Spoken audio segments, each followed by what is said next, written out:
आगे बढ़े साहब, धनी धनदास जी साहब पुनः पूछते हैं, कहते हैं साहब आगे की और कुछ कथा हमें रसपान कराएं। सदगुरु कबीर बोले, फिर मैं अद्या महामाया को संदेश दे करके और आगे की ओर जब रवाना हुए तो वहां से फिर हम शिव के पास पहुंचे।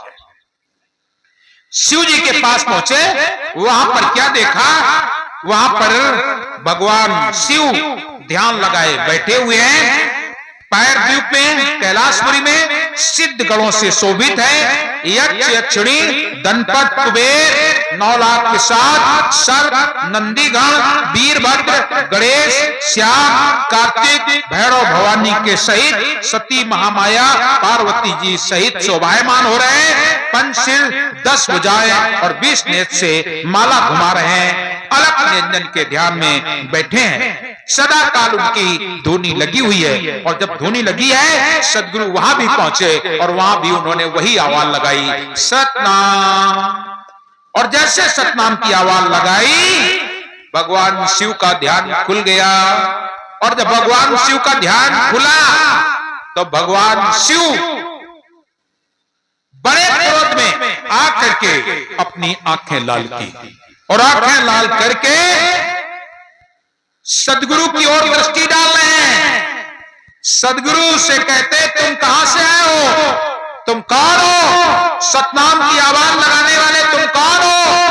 सदगुरु कबीर बोले, 70 असंख्य योजन पार जहां सतपुरुष आप विराजमान हैं वहां से मैं आया हूं। योग चीत कबीर मेरा नाम है, मेरा नाम है।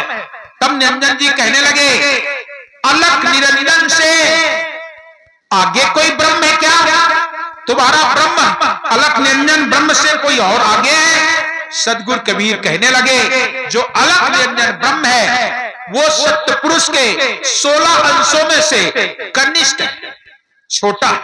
और जैसे कहें कनिष्ठ तो शिव जी को और क्रोध आ गया और जब क्रोध आ गया तो उन्होंने अपनी आंखें और क्रोध से लाल की और अपने लिंग को 1.25 करोड़ योजन का बढ़ाया, 1 करोड़ योजन का बढ़ाया और सोचने लगे सदगुरु के मस्तक पर पटक देना चाहिए।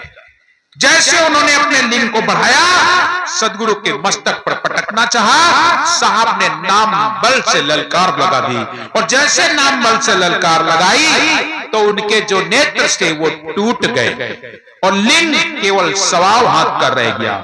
और जब लिंग 1.25 हाथ का रह गया तब भगवान शंकर ने देखा मेरा तो अंग भंग हो गया।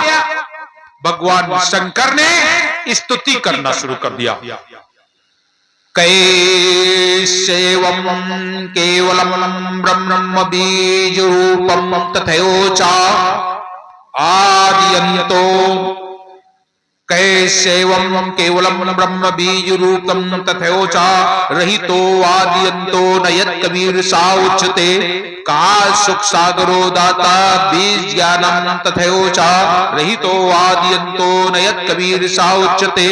कबीर षष्टि कारणम स्थूल स्वच्छ धारणम कबीर संतरंजनम दरिद्र दुख भंजनम। भगवान शंकर ने 101 श्लोक से स्तुति किया है सदगुरु कबीर की। जिससे विश्वास ना हो मेरे पास आए, मैं वो 71 शतक उसे पढ़ा सकता हूं। साम वेद के ब्रह्ममल खंड में 53 अक्षर निर्णय 71 शतक पुस्तक है जिसमें भगवान शंकर ने 101 श्लोक बोले हैं। पार्वती जी ने प्रश्न किया, त्रिअक्षर स्वामी नीति को भवेद कबीर, ये काबारा नाम से बना कबीर ये कौन है? 3 अक्षर का नाम भगवान शंकर ने 101 श्लोकों से बोला है, वो मेरे पास है। आप लोग विचार कर लें, वो स्तोत्र जो चाहे मैं उसे पढ़ा सकता हूं। आज स्तुति करने लगे भगवान शिव, और जब स्तुति करने लगे तब सदगुरु कबीर कहने लगे तुमने मुझे पहचाना, मुझे जाना। अगर भगवान शंकर कहते हैं मैं अगर आपके साथ चलता हूं तो निरंजन जी का सारा कार्य बिगड़ जाएगा, मुझे बालक समझ करके क्षमा कर दें। तब योगजीत कबीर बोले, रजोगुण सतोगुण तमोगुण के तुम 3 रूप होते हो, तीसरा तुम हो तमो तमोगुणी। तुम्हारे गुण को नहीं, तुम्हें नहीं, तुम्हारे गुण को दोष है, तुम्हारे वो पास गुण है, इसलिए तमोगुणी से हो तुम। अब मैं तुम्हें आशीर्वाद देता हूं, तुम इस नाम का सुमिरन करो। और माता संगी ने वैसे भी तुम्हें आशीर्वाद दिया है कि तुम विष पान कर जाओगे, लेकिन तुम्हारी मृत्यु नहीं होगी। ये जो तुम्हारे नेत्र टूट गए हैं, ये रुद्राक्ष की झाड़ बनेंगे, तुम पहरो, तुम्हारे भक्त लोग पहरेंगे। और कहीं कहीं पर तो ऐसा लिखा है कि एक मुखी रुद्राक्ष अगर जिसके गले में हो तो कहते हैं तलवार से गला नहीं कट सकता। आप उस रुद्राक्ष को धारण करोगे। इतना ही नहीं, तुम अवधूत दानी कहे जाते हो, अवघड़ दानी हो तुम। और मैं तुम्हें आशीर्वाद देता हूं, तुम उस नाम का सुमिरन करो। संसार में रह करके उस नाम का सुमिरन करते रहना। नाम का सुमिरन करोगे तो निश्चित ही तुम अजर अमर अविनाशी जो कहे जाते हो वो उस पद को प्राप्त करोगे।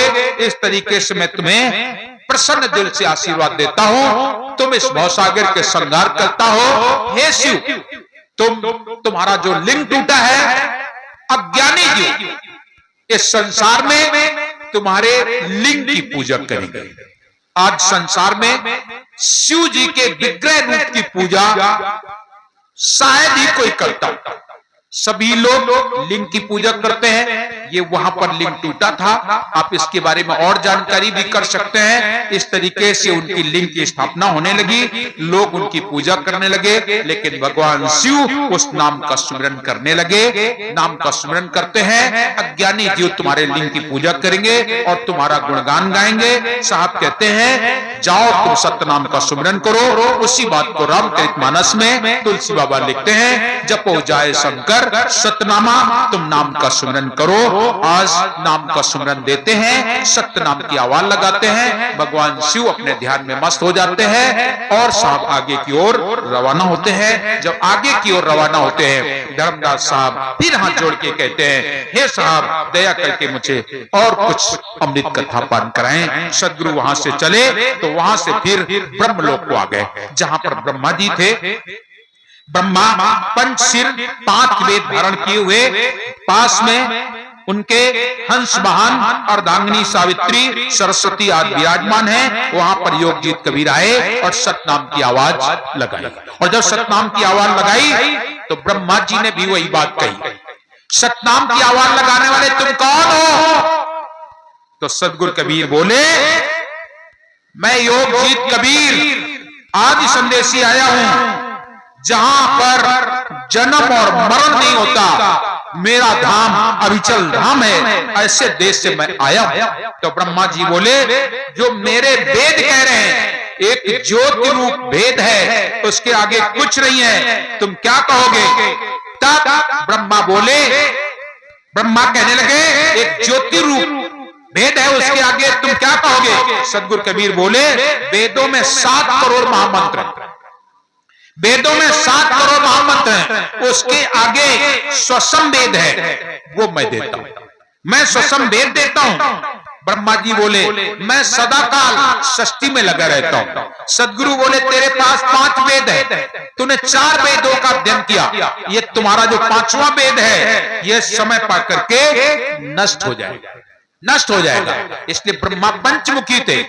ये ब्रह्मा जी ने जब तपस्या की है, उसी समय पर अपनी पुत्री के साथ विषय किया, माता से झूठ बोल गए, उस समय भगवान शिव ने उनके सिर को काटा था और वो 5वां वेद साहब के पास पहुंचा, स्वसम वेद सतलोक पहुंच गया, जो तुम्हारे पास है, समय पा करके नष्ट हो जाएगा। सदगुरु के वचन मुताबिक उस सिर को ब्रह्मा जी ने काटा, जिसे आज भी बद्री वन ब्रह्म कपाली के नाम से जाना जाता है। वहां पर ब्रह्मा जी का शीश काटा गया था, इसलिए उसे ब्रह्म कपाली कहा जाता है, ब्रह्म कपाली कहते हैं। और तुम्हें श्राप लगा है, तुम्हारी जगत में पूजा नहीं होगी, तुम्हारी संतान धूर्त विषयी मांस बच्ची दीवमार दरिद्री और बटपार होंगे, तुम्हें यह श्राप दिया है।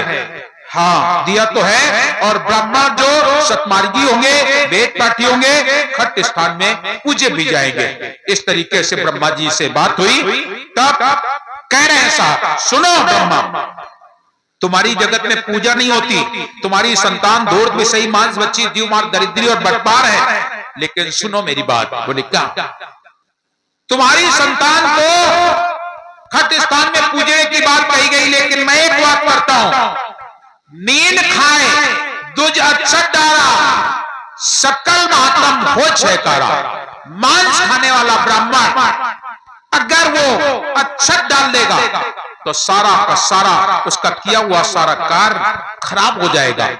मांस खाने वाले ब्राह्मण हो और चाहे कोई व्यक्ति हो, मांस खाने वाले को अगर कोई पैलगी करेगा उसे 64 जन्म तक गीत का तन धारण करना पड़ेगा। मांस खाने वाले को स्पर्श नहीं करना चाहिए, क्योंकि हमारे कबीर पंथ में कहा जाता है, मांसाहारी मानवा प्रत्यक्ष राक्षस जान, इनकी जो संगत करे होए भक्ति में हाथ। तिल भर मछली खाई के कोट गऊ दे दान, काशी करवट में मरे तो भी नरक निदान।